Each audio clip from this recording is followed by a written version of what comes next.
ሶስተኛው ምን አይነት ሰው አለ?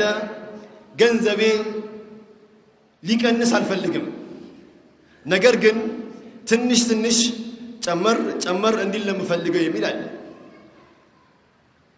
መቀነስ አልፈልግም ግን ጨመር ሲል ነው።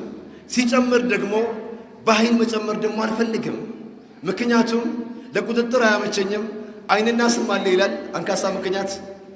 በቃ ምንም በልክ ነው፣ ስናድግ በልክ ነው ጥሩ፣ በልክ እያደግን ብንሄድ ጥሩ ነው የሚል ሰው አለ። ይህንን ሰው ምን አለው?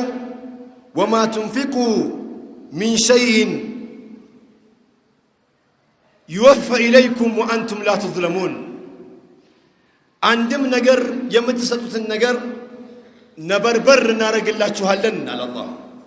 ጨመር እናረጋለን፣ የምትሰጠውን ነገር ጨመር እናደርጋለን፣ አይቀንስብህም አብሽር የሚለውን ቋንቋ ለእንደዚህ አይነት ሰዎች ነው የተናገረው።